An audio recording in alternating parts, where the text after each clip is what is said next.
The movie starts and a man named Seppala is shown, and the era of 1900 is shown. It was normal to travel on sleds in that era, and sled rides were used to shift things from one place to another. For this, special dogs were used. Seppala was also a sled rider and has a nice breed of dogs. They make their travel and task easy. One day, a puppy was born, and it was a puppy of Siberian Husky.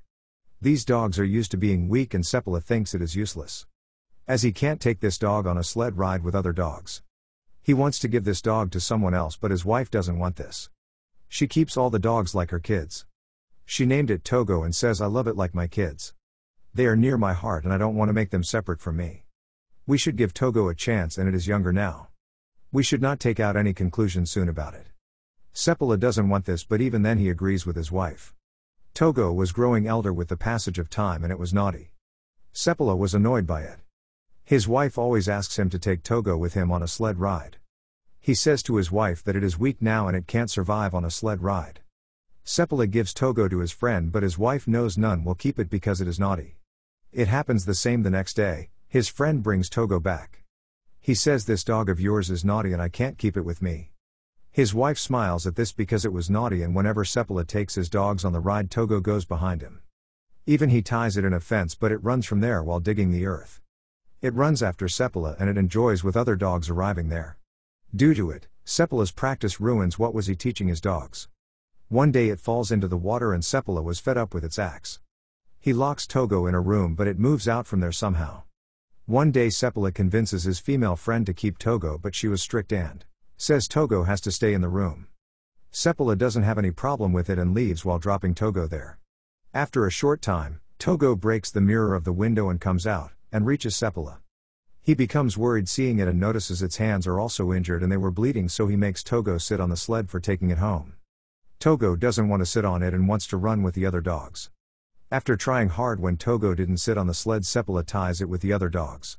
After moving at a distance, he notices Togo is energetic and runs speedily than other dogs, so he ties it in front.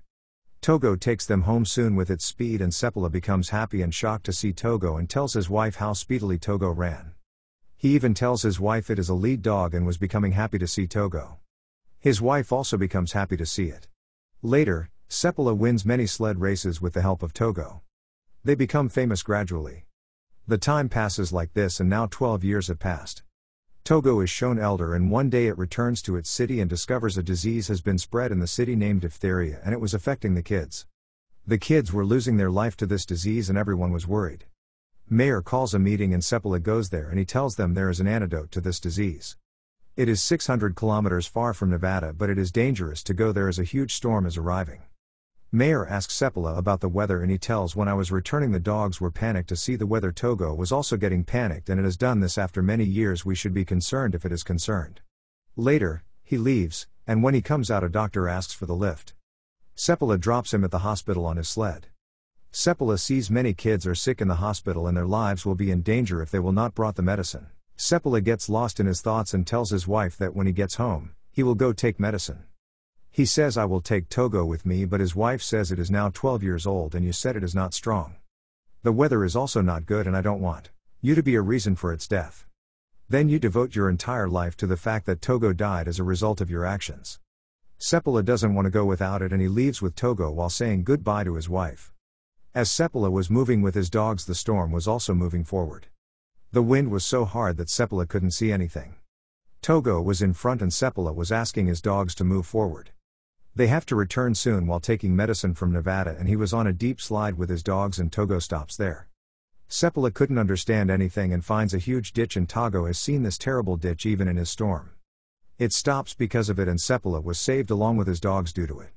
Meanwhile, Seppala sees Togo's foot was injured and it was bleeding as well. After traveling the whole day, Seppala and his dogs reach an outpost. There was a lady doctor at that outpost and tells Seppala that Togo is now 12 years old and now it has become weak. This long journey isn't good for Togo, but even then Seppala and his leading dog Togo move forward. The condition of the kids was getting worse in the hospital and Seppala was moving forward with his dogs. He was taking shortcuts for reaching his point soon. He sees there is a terrible frozen lake and the storm was also moving towards them from the other side. Seppala doesn't get scared and asks his dogs to move forward on the frozen lake that was moving with their steps. The dogs were moving forward and somehow crossed the lake.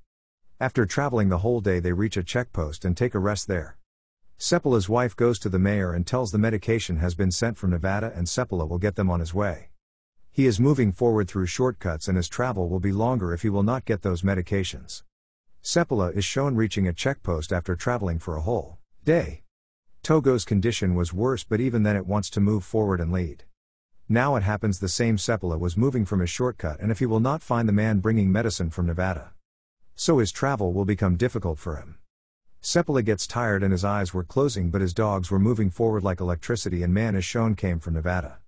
He has the medicine and stops, but Seppala was moving forward with his dogs.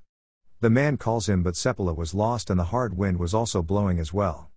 Due to it, Seppala couldn't hear that man's voice, but Togo has heard something and the man was thinking Seppala didn't hear him and moved forward. The man sees Seppala was returning because Togo has stopped there and Seppala has the medicine for which he has come so far. Now they stop at a checkpost and his friend asks him to leave Togo here.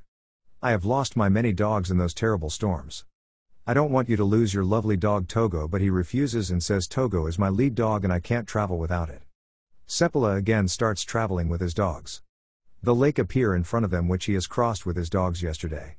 Now the lake was moving, but if they will not go by it, their journey will increase one more day. Seppala decides they will move forward on this way and asks his dog Togo to move forward, and now his dogs were crossing the lake speedily. Now the water was also coming out of the lake and they will be ended if they will be drowned in it. Because of the speed of Togo and other dogs, they somehow reach the shore. The piece with which they will move forward, the piece moves and separates from the shore.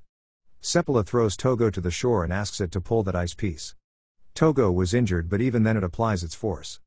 It takes them to the shore and now they come out of the frozen lake. They were trapped, and Seppala miraculously saves his dogs and transports them to a checkpoint. The lady doctor was also there, and seeing Togo, her eyes filled with tears. She says, Seppala, your dog is dying and its condition is worse. She also makes Seppala upset as he also loves Togo. Then after spending a night, when he starts his journey, he ties Togo behind. It was sick and can't travel. Even then Togo stands at its position and Seppala understands Togo doesn't want to take a rest. It wants to stand in its place. It wants to end its journey. It ties Togo in front and they start their journey. After a few hours, the storm becomes terrible that Seppala can't see anything. He couldn't see the way and goes to Togo, and says, I can't see further. Now you have to show us the way and take us to the next post. Seppala covers his face and Togo takes them forward. Moving at a distance, Togo gets tired and sits there being tired. Seppala goes to it and says, you have to stand up and we have to take that medicine. We will be ended here if we will not move forward to our destination. Togo wasn't responding him. Seppala was happy that he escaped because of Togo, but it wasn't responding him. Then a man comes to him with a lantern, which means Togo has done its job here. It has conveyed Seppala to the checkpost and he becomes happy to see this. Everyone was saved because of Togo. Now they go inside as Togo's condition wasn't well and there was a man sent by Seppala's wife to take that medicine while reaching the outpost. So he will return soon to the place where kids are sick. They take a rest at night. The man moves in the morning while taking the medicine. After a short time, he reaches the city Nome where a reporter was waiting for him. As this news has spread in New York that a man has gone on a long journey for bringing medicine. The reporter was thinking maybe the man has returned with his team. Now the reporter prints that man's name in the news except for Seppala. Seppala's wife was disappointed and Togo was also recovering. Now he reaches Nome with his dogs. Many people come there for thanking Seppala and his dogs. The kids also come here who were recovered because of Seppala. A girl arrives and asks while seeing Togo, is it dying? Seppala moves out of his house hearing this and his wife moves behind him. He says to his wife, Togo is in this condition because of me. It was of 12 years and I shouldn't take it with me. His wife asks, is there anyone except for Togo who can do this? Seppala becomes silent as he knows none could do this except for Togo. Seppala is again shown going for practice the next morning with his dogs. Seeing this, Togo also wants to go with other dogs and doesn't want to stay at home. Seppala understands it doesn't want to pull sleds but wanted to spend time with Seppala. After some time, Togo recovers and he used to go on a long journey with his wife and Togo. Togo have some kids after 2 years and many mushers come to buy them. The breed of those puppies was given a new name, Seppala Siberian. Later, Togo died in 1929 but Seppala uses to train the dogs. Togo was a famous dog in his city. This was Togo's story. Togo has demonstrated in this story that dogs are the most devoted creatures on the planet. Here this movie ends.